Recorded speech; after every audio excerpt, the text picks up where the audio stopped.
statement of faith na tinatawag, yung ating pinaniniwalaan. Kaya mga kapatid, napaka-importante po sa umagang ito, itong ating pong tatalakayin. Tayo po ay may 10 statement of faith. Kung doon po sa naunang 7 na ating inaral, ay tunay po na napakaganda at tunay po sabi nga po ay malaking tulong na ibibigay sa bawat isa Kristiyano. Kaya nga po itong umagang ito ay tayo nga ay na sa pang-8. Number 8 na po tayo mga kapatid. At tayo po ay ito'y pang-8. Kaya atin pong sabay-sabay, samahan po ninyo ako mga kapatid. Samahan po ninyo ako na basahin ito. Sabay-sabay po. Sige po. 1, 2, 3. Read. Ang mga ay kakaunin upang makasama ay babalik. Ang Panginoon ay babalik upang katulad sa daigdigan at ang mga naririto. Ang lahat ng mga namatay ay bubuhay muli. Naman ang lahat ng mga mananampalataya, hukuman din ang lahat ng hindi mananampalataya. Ang lahat ay bubuhay na walang hanggan sa iba kalagayan. Yan po. Madami pong talakayin dyan sa ating pang-8 statement of faith. Una po dyan, makikita po natin yung kakaunin ang mga mananampalataya. Take note mga kapatid, kakaunin ang mga tunay na mananampalataya. Hindi po pwede dito yung 50-50 mga kapatid. Dapat po sinabi na tunay, wala po yung medyo di dala-dala pang kim-kim-kim ka. Kapag po tunay, isinusuko na yun sa lahat sa ating Panginoon. Kumbaga po ay buong-buo na tayo ay naipagkakaloob natin na yung ating buhay sa Kanya. Kaya po, ang sabi ko dito ay kakaunin yung mga mananampalataya na nakipag-isa. Dalawang bagay po yung tunay at yung pong nakipag-isa. Alam po ninyo mga kapatid, yung salitang nakipag-isa, hindi malalim po yung kahulugan mga kapatid. Maaari nga po na mananampalataya tayo. Maaari po tayo na sabi nga ay araw-araw ay tayo, biyernes, every Sunday tayo po ay nasa simbahan. Tayo po ay mayroong gawain. Pero alam po ninyo mga kapatid, kapag tayo ay hindi tunay din nakipag-isa sa ating Panginoon, mahirap po yun, medyo po yun. Kumbaga sabi nga po, para po bang ako po ay sakay ng bus papuntang city, papuntang city, actually ako, ang nais ko ay pumunta ako ng city, pero ang sinakyan kong bus ay pabalik. Hindi papunta city. So yun po ang mahirap. Kailangan po yung tunay na alam mo at meron kang tunay na pagkaunawa doon sa pakikipag-isa, doon sa iyong sinusundan. Kaya po, mainam po na dapat naroon yung ating pakikipag-isa. Pagkatapos po, ang sabi din po dyan, babalik ang Panginoon upang pumatol. Siya rin po ang hahatol.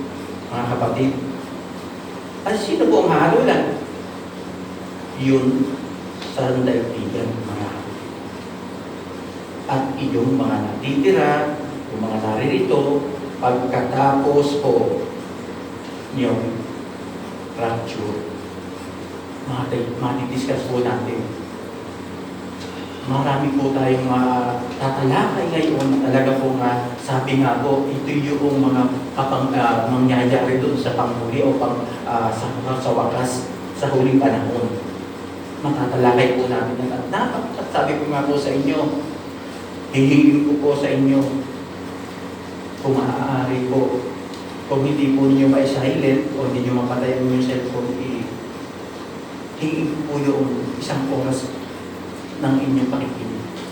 Nakakapakahalaga po mga kapatid sa sandaling ito yung ating pong inaaral at aaralin. Tunay po mga kapatid. At muli, sabi ko po, huhukuman ang lahat ng mananampalataya, ang huhukuman ang lahat mananampalataya man o hindi mananampalataya, at sila'y paghihiwalayin. At lahat ay mabubuhay sa walang hanggan sa iba't ibang kalagayan. Bakit po sa iba't ibang kalagayan? Bakit naman Kuya Red? Dalawang lugar yung sinabi mo sa iba't ibang kalagayan at mabubuhay din ng walang hanggan. Ay di ba sabi mo, isa lang ang pupuntahan? Oo nga po, iisa po ang patutunguhan ng tunay na mga Kristiyano sa langit. At iisa din po ang patutunguhan ng mga taong hindi tumanggap sa Panginoon. Doon po sa kapahamakan, sa impyerno, mga kapatid. At tandaan po natin, walang purgatorio po, mga kapatid. Nung tayo po, nung ako po din ay nandoon sa dati kong paniniwala, ay buong-buo din po ang paniniwala ko na kung mamatay man, ay pwede pa pala doon.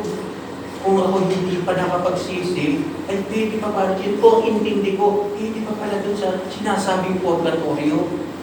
Pero po mga kapatid, pamula, sa simula po doon sa ating sa Biblia, kung kayo po meron, wala pong purgatorio, mga kapatid. Wala. Alam ko naman po na alam na din ninyo na walang purgatorio na pupuntahan ang taong namatay. After yung kamatayan, judgment po agad yun. Dito ka sa kanan o sa kaliwa, yun lang po mga kapatid. Kaya po mainam, nasa bawat isa sa atin ay unawa natin yung ating pinaniniwalaan at sinusundan ng mga katuruan at aral. Sapagkat tunay po talaga na sa panahon natin ito, sa huling araw at huling panahon, maraming katuruan na talagang akala natin ay ito na. This is the only truth and that this is the sinasabi nilang, mahal dito ka. At sumama ka sa amin. Ligtas ka. Pag umalit ka sa amin, ligtas ka na. Kaya panay buhay mo. Hindi po mga kapatid. Sa Panginoong Hesus na ang sabi, ang sa sino man na sumampalataya at kumilala sa ating Diyos na si Jesus, ay doon ang masusumpungan yung kaligtasan. Wala pong ibang pangalan sa silong ng langit na ipinigay, kundi ang pangalan lamang po na Jesus, mga kapatid. Jesus lamang po. Bagamat mayroong ibang gumagamit, pero iba pong Jesus naman. Yung pong ating Jesus na sinasabi kinikilalang Diyos, siya yung nagpakasakit, siya yung namatay, at after 3 days ay muling nabuhay. Yan po ang tutunay.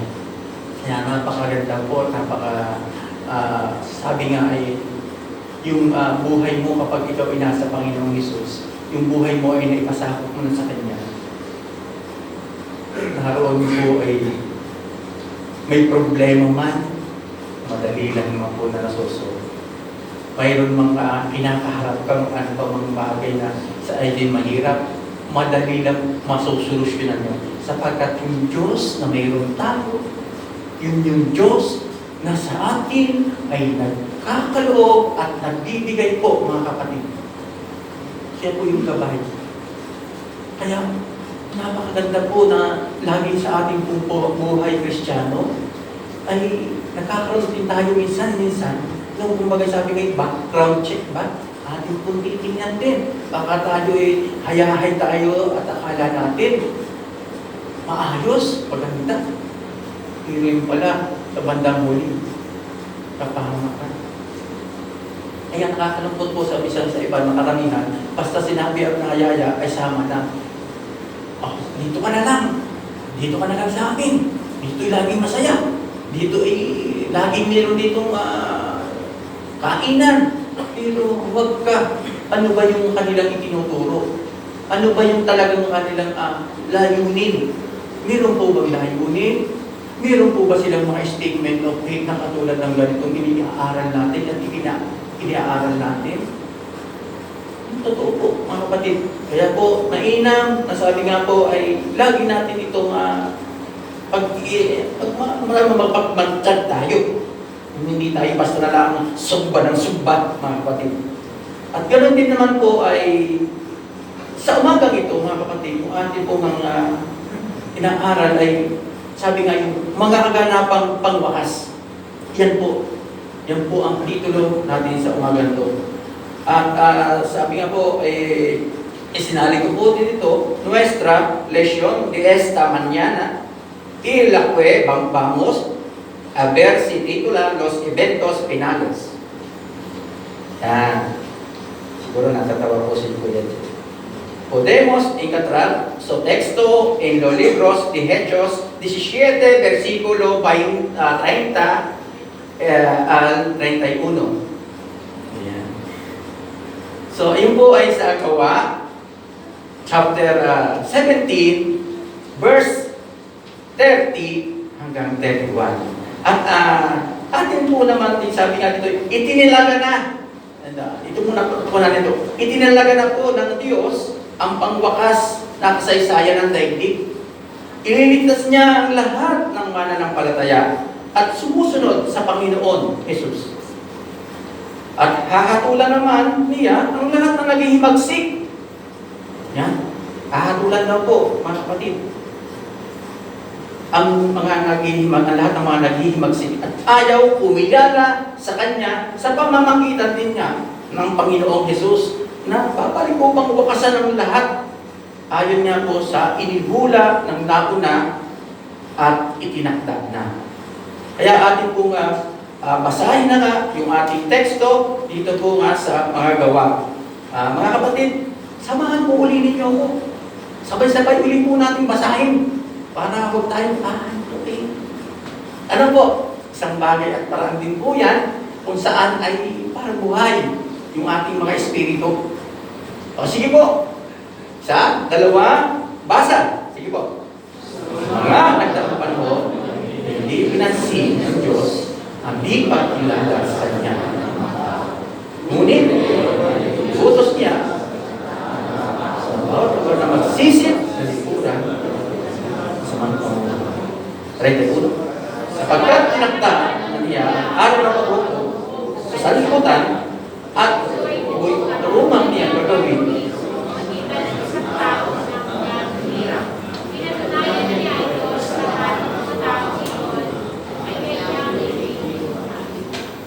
Yan.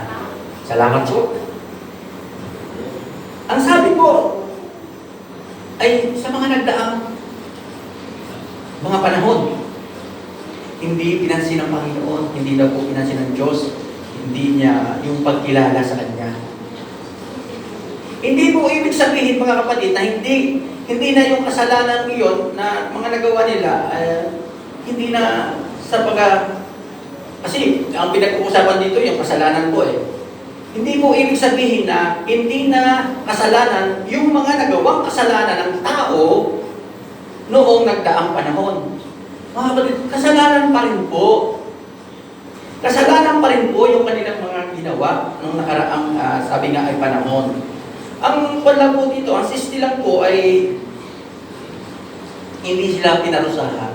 Hindi pinarusahan ng Diyos na katulad na ginawa niya sa nagdaang panahon. Ito po yung sabi ng very time specific po ito na tinutukoy na nagdaang panahon ay po mula sa time ni Noe, pabalik po sa time ni Adan, ay nandun po ay hinatulan po niya iyon. Hinatulan po ng Diyos. Kaya po, yung daigdig na yun ay sadyang nagkaroon din sila ng kaparusahan. Naparusahan po ang mga tao ng panahon yun. At hindi po niya pinalampas, mga kapatid. Hindi yung pinalampas ng Diyos. At hindi po niya, ganoon din po ay, ang mga tao ay, doon sa kanilang ginagawang kasalanan ng panahon yun, ay talagang, sabi nga po ay sumasagad sila eh. Kaya po hindi na pinalampas. Sumasagad po ang gawa nilang kasalanan. Kumbaga, wala na pong inisip ang mga tao ng panahon yun, kundi yung masasama na gawa. Kaya po, may tiyak pong dahilan kung bakit na ginawa ito ng Panginoon. yung paghatol sa kanila. Sapagkat nakurap na po. Nakurap na po talaga yung daigdig na yon, yung lipi ni Adan. Nakurap na po mga kapatid. So, siyempre, sabi nga po Panginoon, meron pa ba ang susunod na pwede pang gamitin? Kaya po naman, doon po sa madalit salita ay naroon ay nagsimula ang Panginoon. Saan naman po? Kanino? Sa lipi po ni Noe. Sa panahon po ni Noe, naman ang Panginoon doon siya nagsimula. Ngunit alam po ba yung mga kapatid, sumama pa rin ang mga tao. Sumama pa rin ang mga tao sa panahon ni Noe. Kasala pa rin. Tangi nga lang po pamilya ni Noe, si Noe, at that time, yung natira. Sila lang po, at sila na yung pumilala sa Diyos, sila po yung nakinig. Kaya sila po yung hindi nakasama doon sa pagbunaw sa baha. Yan, kita po ninyo yung mga ating naaaral. Parang kumbaga sabi nga matagal ang panahon niya na. Pero yung po ay naandito sa Biblia po lahat. Yung po lahat ng ating inaaral ay nakatala sa kanyang banal na salita, mga kapatid. Amen po, nakakasunod po ba tayo mga kapatid? Sige po, kunwari nga ay nakakasunod kayo, no? Joke lang po. Sige po. Ang sabi din po ay, doon nga sa panahon ay na ni Noe, ay talagang ang tao din po ay sumama, mga kapatid. Pero alam po ba ninyo mga kapatid, na sabi nga po ay, wala talagang pinalalampas ang Panginoon Diyos na kasalanan. Ang lahat po ng kasalanan ay laging may katapat na sabi ko kaparusahan. At ito'y pananagutan natin sa Diyos. Kapag hindi po napatawad yung kasalanan at hindi nahugasan, sabi nga po, yun ang kasalanan iyon, ang nanghugas po doon yung banal na dugo ng ating Panginoon.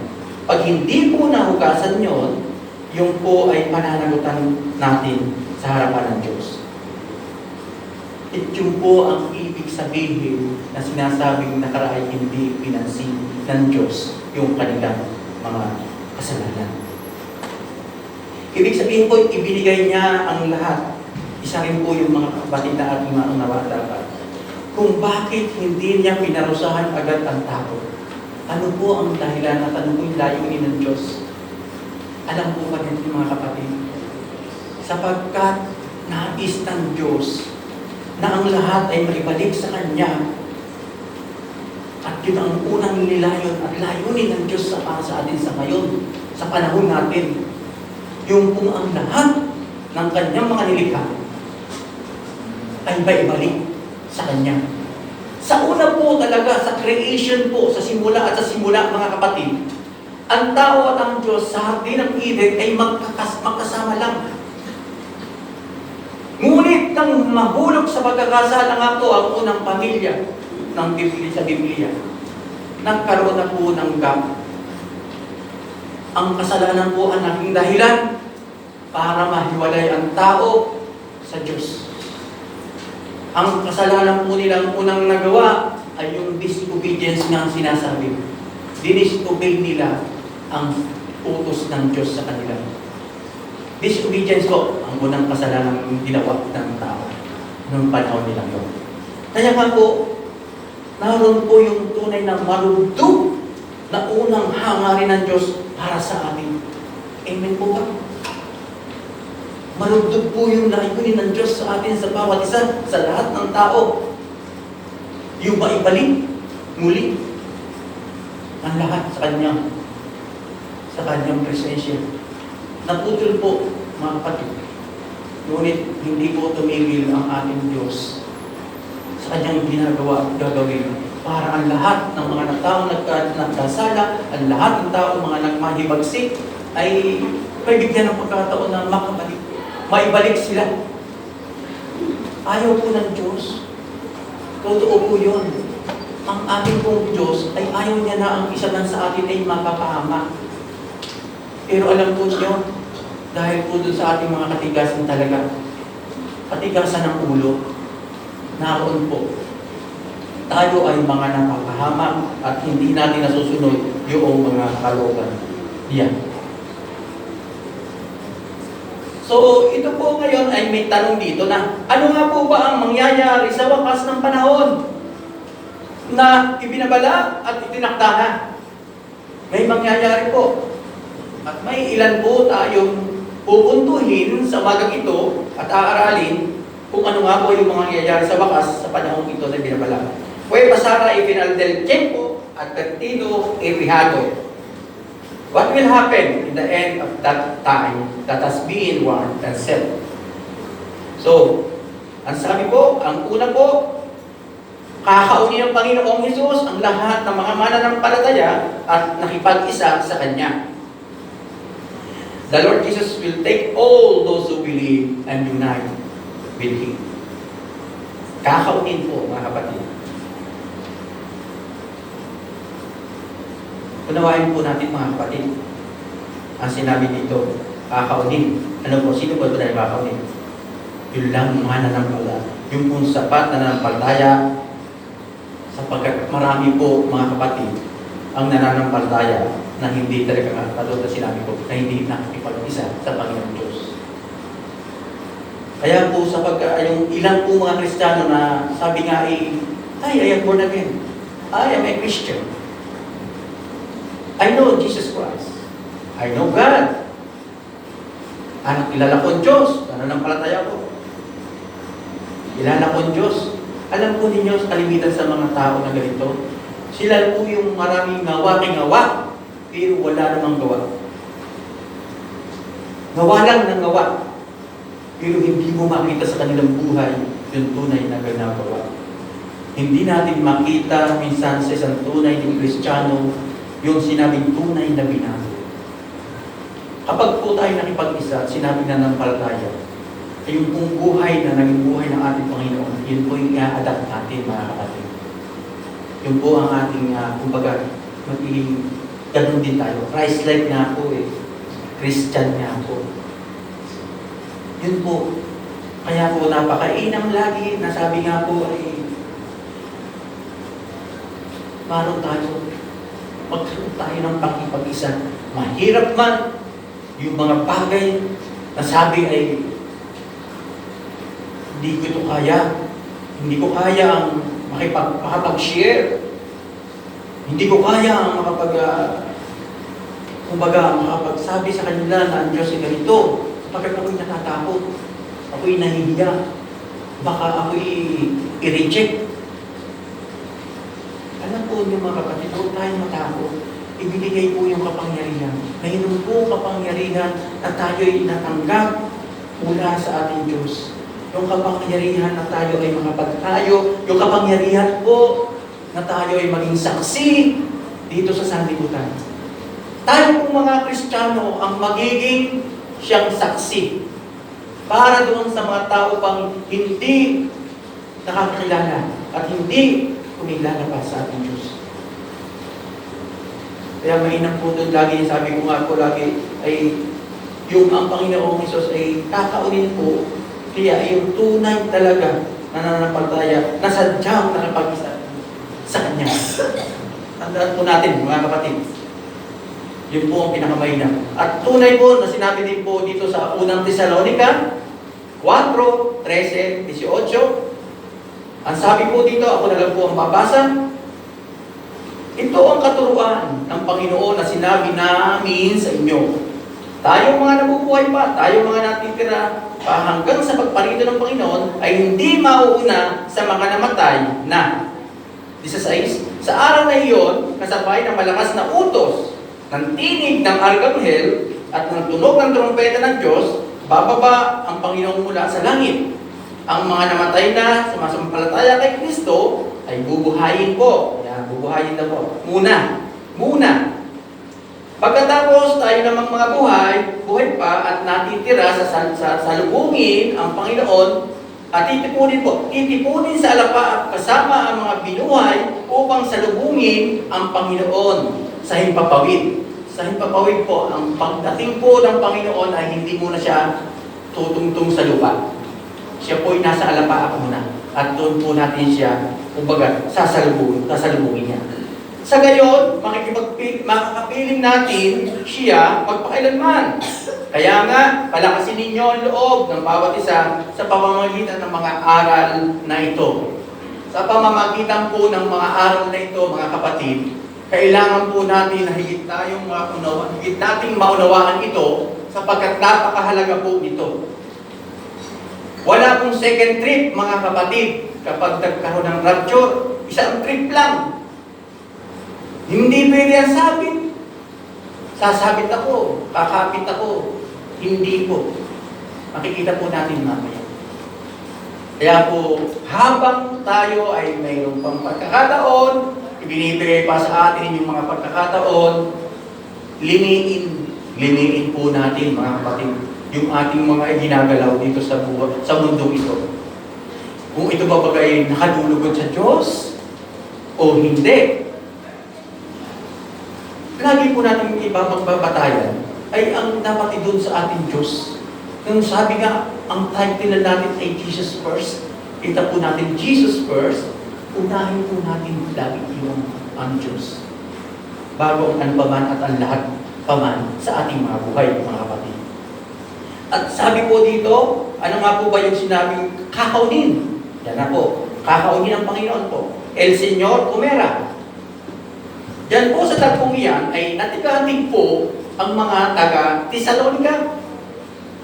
Kasi po, may mga nagtuturo sa kanila na sabi daw ay bumalik na ang Panginoon, hindi kayo nasama. Ayun po ang maling turo na umiikot doon sa taga-Tesalonica. Kaya natitigatin po ang mga tao doon, mga Kristiyano. Umalan po yun, yung kung maling katuruan na yun sa kanila. Kaya po, pinakalma sila ni Pablo. Relax lang muna kayo. Masyado kasi kayo mga nervyos eh. Masyado kayo ng mga paniwalain. Yan, mangyayari sa inyo. Hindi kayo palagi kasi natin ng Bible study, ng prayer meeting. Yan, ang pangyayari sa inyo. Tatuloy kayo. Alam nyo, nagkaroon na ng rapture. At ito po, ay ganito ang sinabi po ni Apostol ni Pablo. At sinabi niya ito ito ang katuruan ng Panginoon. Kasabay po ng dalawang uri ng mga kakaunin. Yung po, mga namatay na Kristiyano, yung mga nabuhay pa, at yung pong gagawin po ng Panginoon ay, mga kapatid, may gagawin pong mapakahalaga para dun sa mga buhay pa. Hindi po pwedeng sabay-sabay. Nauna muna pong binuhay ng Panginoon yung mga patay. Pinalitan po ng Panginoon ang katawan niya ang mga patay. Alam po ba ninyo, hindi pwede po itong katawan natin na umangat sa alabaa. Napakabigat natin, lalo na ako. Overweight na po. Palitan po ang mga katawan natin, mga kapatid. Makalangit. Heavenly bodies, mga kapatid. Kaya nga po yung sinasabi din po na napapakinig natin in a twinkle of an eye, yung isang mata, yung po ay pinatutungkol po doon sa pagpapalit ng katawan. Pag pinalitan yung katawan. Hindi po yung rapture. Kasi ang akin, kahit sa akin po mga kapatid, yung akin pong pag-alam, yung pong in a twinkle of an eye, yung po yung rapture mangyayari. Hindi po pala yun. Nung akin na po yung nagsaliksik at naturuan kami, ako naman po hindi lang sinusundan ko po yung aral sa Biblia din. Tinitingnan ko rin niya po naman. Hindi yung bang tanggap ka lang ng tanggap. Tuwing galawan ay napalitan ang katawan po nating makalupa. Ang kapalit po yung makalangit na katawan. Sapagkat po kahit po sa aeroplano, kung nakasakay tayo, mabutas yung aeroplano, lalabas tayo eh. Ihigupin tayo palabas eh. Na nangahulugan na talagang ang katawan natin eh, hindi pwede sa ipapawid. Hindi pwede umangat sa lupa. Kaya papalitan at papalitan. Kahit po yung mga astronaut, kita po, alam po natin may mga astronaut na tinatawag, meron po silang mga ginagamit na suit. Hindi po yung pangkaraniwan, space suit na tinatawag po. Ano po. Kaya, tandaan po natin na meron pong dalawa na uri ng kakaunin. Yung pong namatay at yung mga buhay. Yung pong mga namatay ng una, ng mga Kristiyano, yung po ibubuhayin. At sila din po nga ay kasama, sabay-sabay, naaangat upang salubungin niya ang Panginoon. Kapag po na-rapture na tayo, ay makakapiling natin ang Panginoon magpakailanman. Magpakailanman na. Kaya alam po ninyo na inaaral ko po ito. 2 araw, 3 araw. Sabi ko, Panginoon, napakarami pa ng mga... Doon po ako na kundi ng pagkabag. Marami pa pong kamag-anak, even bayaw, na hindi pa talaga nakatanggap, nakakilala. Pinumang po, Panginoon, ano kaya? Sabi sagot sa akin, masisya kung walang abay din pagkakataon mo na sila iyong ibahaginan ng salita ng Diyos. Kung natatakot ka na may maiiwan kang kamag-anak, kung natatakot ka na may maiiwan kang anak, pagkakataon nito ngayon mga kapatid, ito po yung oras na mayroon tayo. Ipangaral po, ihatid po natin sa kanila ang mabuting balita, ang kaligtasan mga kapatid. Kayo po ba'y magiging masaya kung kayo lamang o pamilya lang ninyo ang tunay na pupunta sa langit at mararapture? Napakalungkot na, hindi po ba? Mangyayari mga kapatid, na minsan sa mag-asawa, isa'y aangat, ang isa'y may iwan. Nakampante ang akala natin, akala ng asawa lalaki, yung asawa niyang babae ay okay lang. Yung pala na iwan. Akala niya yung lahat ng anak niya kasama sa rapture. Pero huwag ka. May naiiwan. Christian family po, mga kapatid, ha? Kasi po, para po sa kalaman natin, mga kapatid, halahan. Tunay po na hindi po lahat ng sinasabing Christian ay talagang kasama. May maiiwan at maiiwan. Pero alam po niyo ang kagandahan doon? Yung siya nasabing, meron pa naman siguro chance. Pero alam po mga kapatid, yung chance na yun ay panarin tayo. Daan-daan tayo doon sa napakaraming hirap, napakahigpit na pagkakataon. Sapagkat pag naiwan ka dito sa lupa, ang kasamahin mo ay mga antikristo, mga kapatid.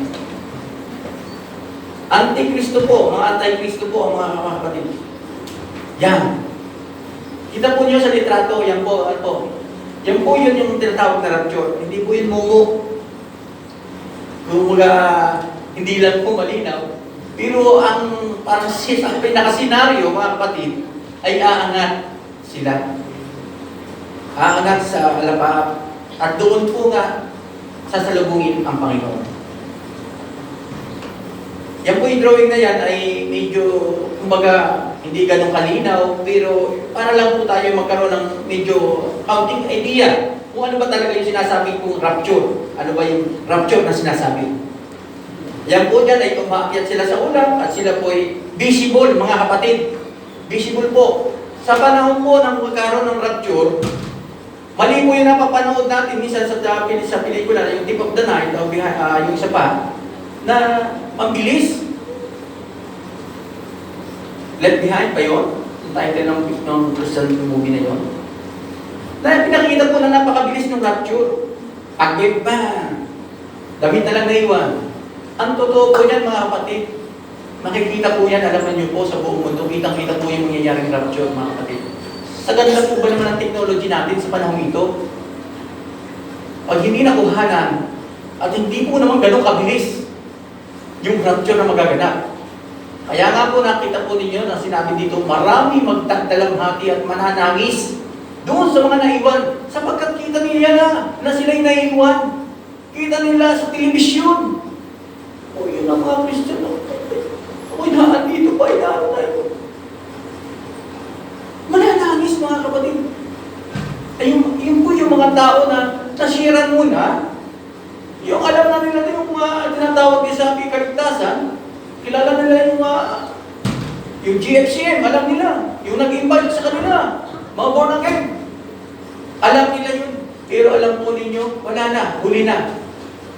Meron ng pagkakataon na sabi ko nga po, mayroong dadanasing napakahirap bago po sila uli magkaroon ng kaligtasan. At mayroon po yung sinatawag na Christian martyr. Doon po papasok yung mga martyr na mga Kristiyano na mamaya po ititingnan po natin yan. Ano po? Kaya nga po, ang sinabi rin po ng Panginoon Diyos dito kay Mateo, tingnan po natin ang sinabi rin ng Panginoon kay Mateo. Ang sabi po, sa 29, Mateo 24, 29, 31, pagkatapos ng kapighatian sa mga panahong iyon, magdidilim ang araw, hindi magliliwanag ang buwan, manalaglag mula sa langit ang mga bituin, at mayayanig ang mga kapangyarihan sa kalawakan. Pagkatapos, lilitaw sa langit ang tanda ng anak ng tao, mananangis, tulad po ng mga sabi ko kanina, mananangis ang lahat ng bansa.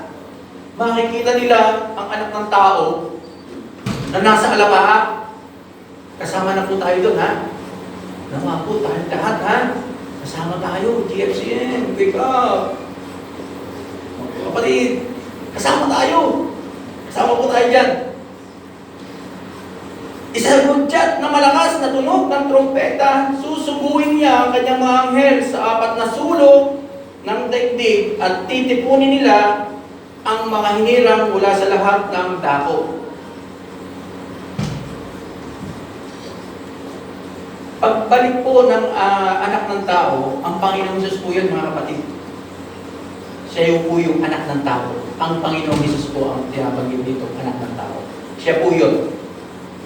Tinutukoy po niya yung kanyang sariling diyan sa talata po yan. Sa hudyat daw po ng malakas na trompeta, mga kapatid. Naroon po yung ulit tunog ng trompeta. Kung makikita natin, tunog na naman ng trompeta nakita natin dyan. Napakahalaga po yung tunog ng trompeta. Isa po lagi yung isang tatandaan natin. Kapag mayroon talagang malingaw-ngaw na napakalakas, eto na. Huwag po tayo matakot na kumisan nga sabi, ay, mayroong ligmaan doon, may meron dito, may ganito. Tandaan po natin, may hudyat po po yun. Yung hudyat na sinasabi ng trompeta. Naroon po. Susubuin niya yung kanyang mga anghel. Diba? Napakapalad natin mga kapatid. Kung hindi tayo nakaranas ng escort dito, ng escort ng mga bodyguard ng mga doon ang magiging escort natin, anghel. Susubuin po ng Panginoon ang kanyang mga anghel upang tipunin tayo sa 4 na sulok. Baka magulat kayo, bakit naman sinabi din 4 na sulok? Sulok ng daigdig. Hindi po nangangahulugan na ang ating daigdig ay kwadrado. Bilog po ang mundo.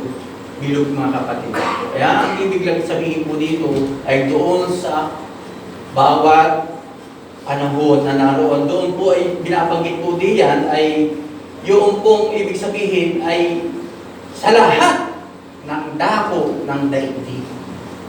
Sa lahat ng dako ng daigdig ay titipunin at kakaunin ang mga Kristiyano. Pagdating po ng oras na iyon, hindi po mahalaga ang paniniwala natin sa ating mga sarili, mga kapatid. Tandaan po ninyo. Pagdating ng panahon yun, hindi po mahalaga, sabi ko po kayo, hindi po mahalaga yung paniniwala sa ating mga sarili. Kaya po, ang sabi ni Pablo, huwag daw po nating tingnan ang ating sarili ng higit sa nararapat. Kaya po yung sobrang paniniwala sa sarili, mga kapatid, ay siya yung sobrang pong paniniwala sa sarili, ay sila po yung hindi may correct. Sila po yung hindi may correct. Sila po yung hindi may correct.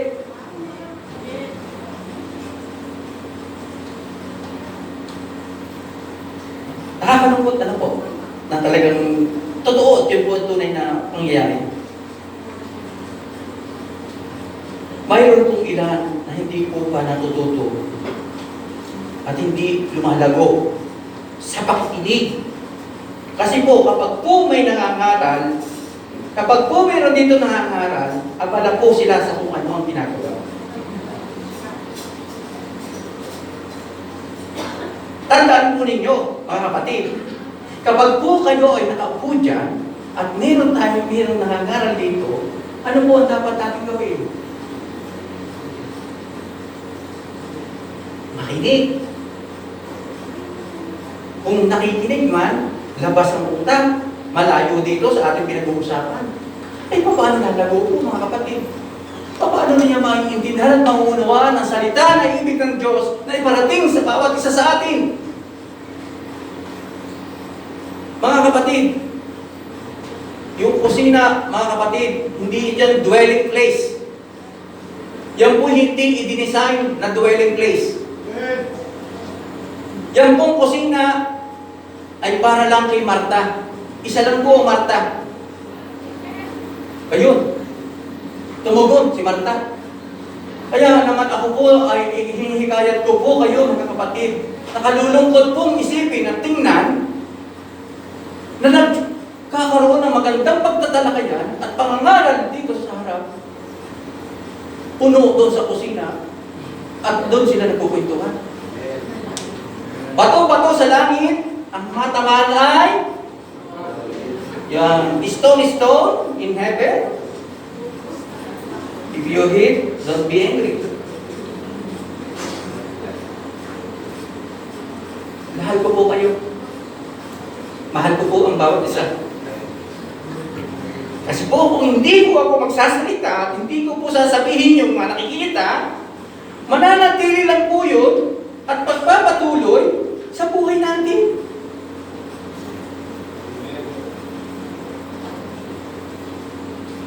Para pong pagtagal tayo hindi makikita. Para pong aabuti ng 5 buwan, 6 na buwan. Hindi tayo magpapagkikita. Mamimiss ko po kayo mga kapatid. Purihin ang Panginoon po dahil pagkaloob itong araw na ito. Supposed to be po, kanina umaga, nakaalis ako. Pero nakiusap din ako sa aking may bahay. Ate, pwede ba Sabado mo na lang ako i-schedule ng flight? Sige. Anytime pa naman. Change ng schedule. Baka sabihin nyo, pasang ba si Kuya Ray? Meron lang po akong apostolic ministry. Ako, apostolic. Mayroon lang kung aalagaan ako. Pamilya po, ministry din po yan natin. At di natin alam, yung kalooban ng Diyos, na doon sa lugar na pupuntahan ni Kuya Ray, ay magamit din naman nawa ang Kuya sa paghahayag ng kanyang banal na salita. Kaya lang po sigurado, dudugo ang ilong ni Kuya Ray doon. Marami, mga kaibigan ko, may mga Pilipino din po naman. And even in a simple way, I can also share the Word of God to them. Even I can give it to them the sign language. Eh kung hindi ko na masabi sa kanila,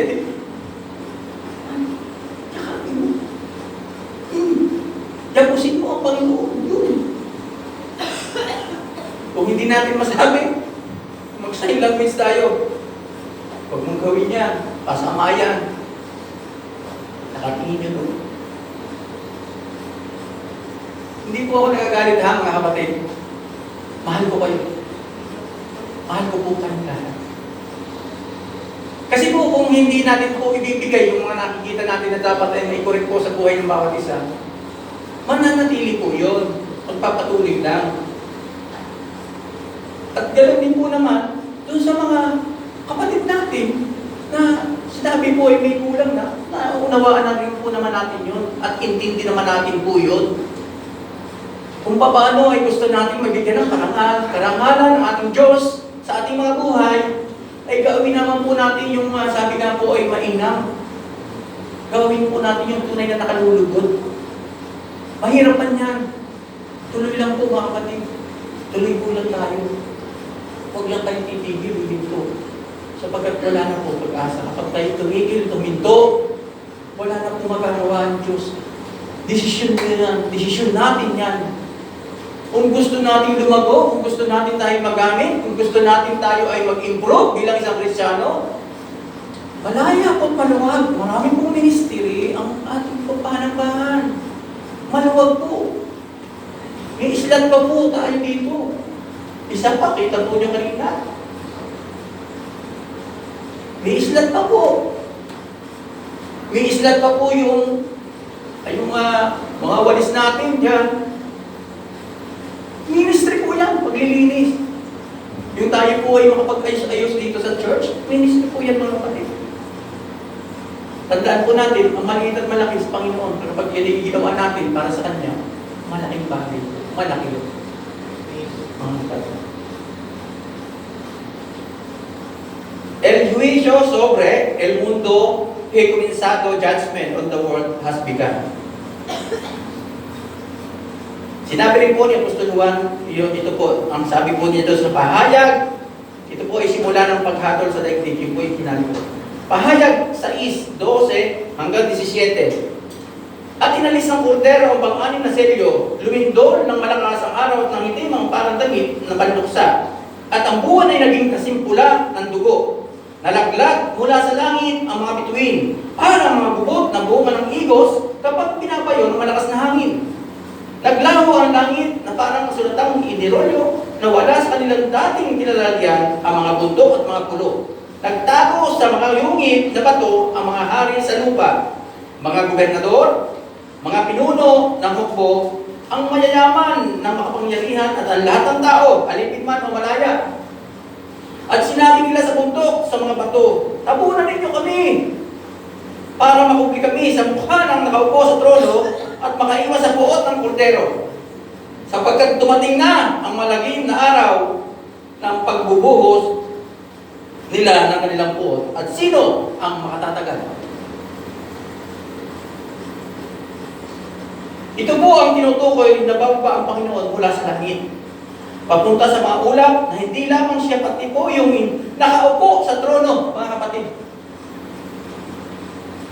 Hindi lang po ang Panginoon Hesus ang bababa. Pagdating doon sa ibubuhos na nila, ang puot sa daigdig. Ang nakaupo po sa trono ay ang Diyos, Ama. Ang kordero po ay ang Panginoong Hesus. Mga kapatid.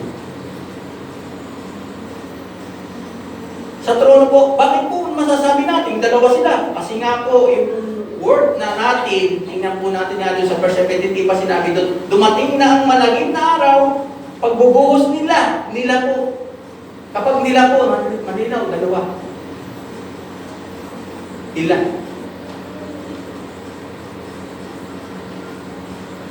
Yung kanila pong puot sa mga hari, yung po'y darating at darating mga kapatid. Yung galit ng Diyos ay ibubuhos doon sa mga naghimagsik, doon sa mga gobernador, doon sa mga hari, doon sa mga tunay na sumalungat. Hindi po sila makaiwas. Hindi po makaiwas sila sa puot ng Diyos. Yung mga mayayaman na nagmamalabis, yung mga tao, sabi nga, alipin man o malaya, na hindi kumilala din na sa Diyos, naranasin nila yung puot ng Diyos.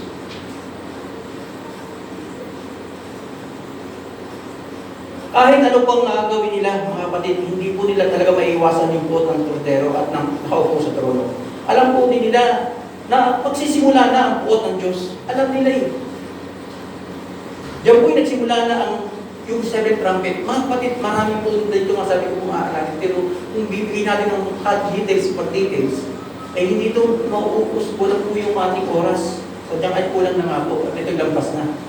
Kaya nga mga kapatid, medyo dadalihan po nga ngayon at tayo sumubra na.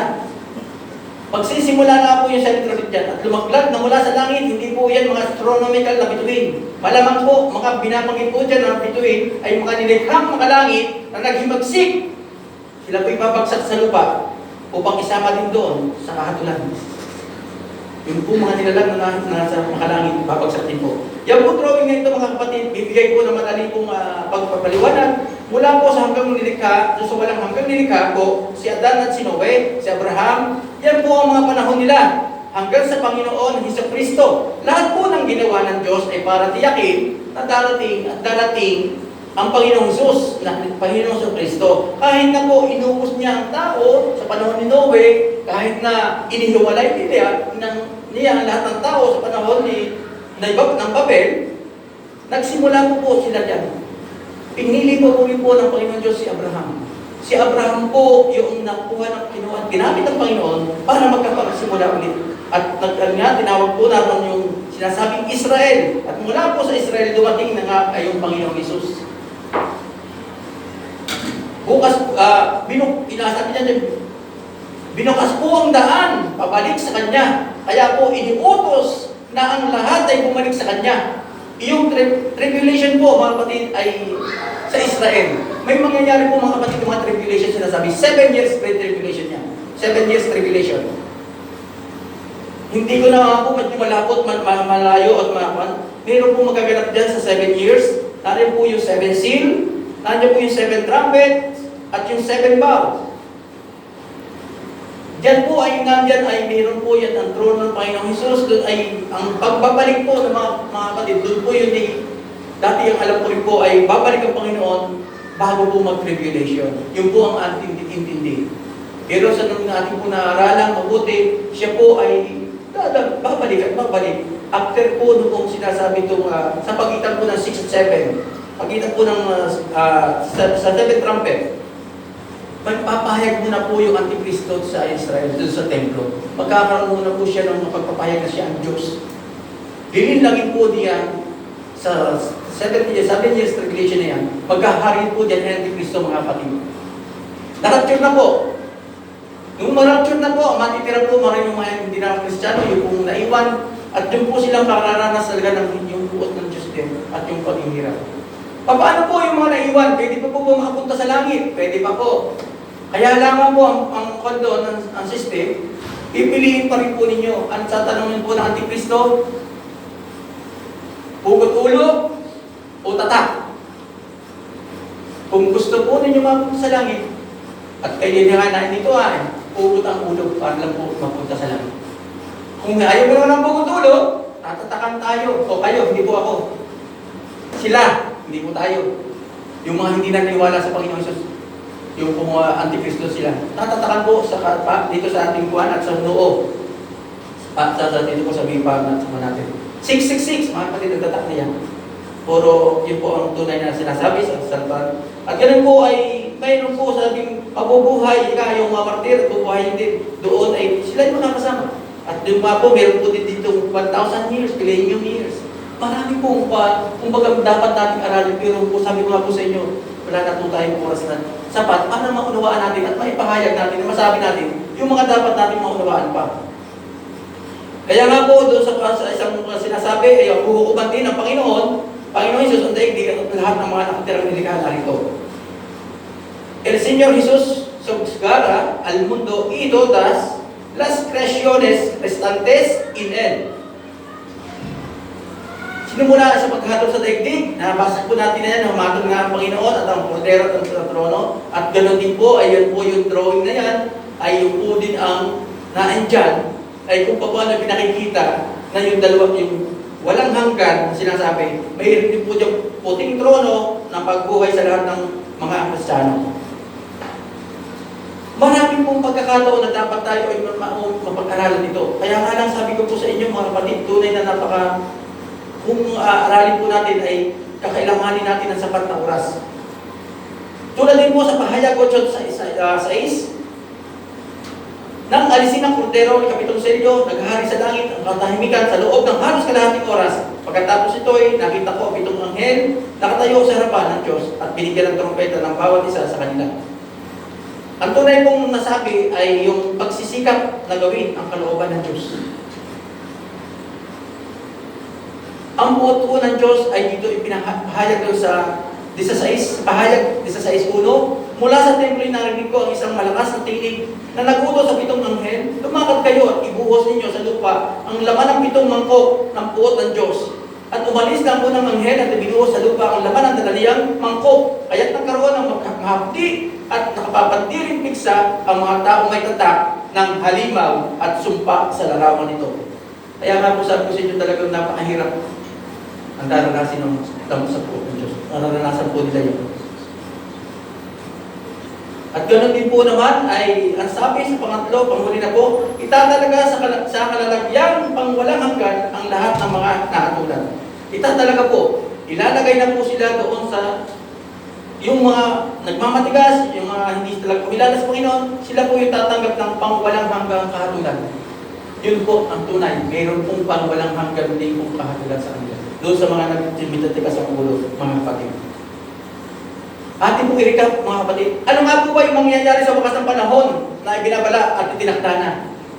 Sabay-sabay po, mga kapatid. Basahin po natin. 1. Sige po, sabay-sabay po. Kakaunin ng Panginoong Hesus ang lahat ng mga napataya at nakipag-isa sa Kanya. Pangalawa, huhukuman ng Panginoong Hesus ang daigdig lahat ng natitirang lumika at naririto. Pangatlo po, bubuhayin muli at kahatulan ng lahat ng mga namatay at namubuhay pa. Pang-apat, tatalagas malagayang walang hanggan ang lahat ng mga nakatulan. I know that we heard already the parable, nagsilang po, of the 10 virgins and the parable of the talents. Brothers and sisters, like the virgins who were prepared for the unexpected, we need to be prepared for the return of Jesus Christ at any time po, mga kapatid. And according to the parable of the talents, we will be judged based on how we use that God entrusted to us. Be prepared po for His coming, mga kapatid. And the question is, are we all ready and prepared? Tayo na po ang sasagot niya sa ating mga sarili. Tayo po ba'y handa na? Ang lahat po ba ay handa doon sa sinasabi na pagbabalik ng Panginoon? Babalik po, mga kapatid. Babalik po siya. Kaya nga po, let us strive hard. Let us strive hard po. Pagsubikapan po natin ang mga kapatid, ang ating mga buhay, na makapabuhay tayo ng may kabanalan. Pagsubikapan po natin, mga kapatid. Kaya nga po sinabi din dito sa pananapos na pagdating ng anak ng tao bilang hari, kasama ang lahat ng anghel. Uupo siya kasama ng kanyang trono ng kaluwalhatian. Titikunin naman sa harapan niya lahat ng tao at sila'y kanyang pagbubukurin tulad ng ginawa ng apostol ng mga tupa at mga kambing. Inilagay nito sa kanyang ano ng mga tupa, sa kaliwa naman ng mga kambing. Kaya't nasasabihin ng hari sa mga nasa kanan, hali kayo, mga taga-GFCN. So, dito. Bandag po, dagdag ito. Hali kayo, mga pinagpala ng aking Ama. Pumasok kayo at tanggapin ang kahariang itinihanda para sa inyo. Wala pa ng likay ng daigdig. Sasabihin naman niya sa mga nasa kaliwa, lumayo kayo sa harapan ko. Sinusumpa kayo sa apoy na di mamamatay na inihanda para sa Diablo at sa kanyang mga kampo. Maraming salamat po sa umaga ito. Nawa po ay tayo ay may unang aral. Maraming salamat po. Purihin po ang Panginoon, pagpalain po tayo lahat.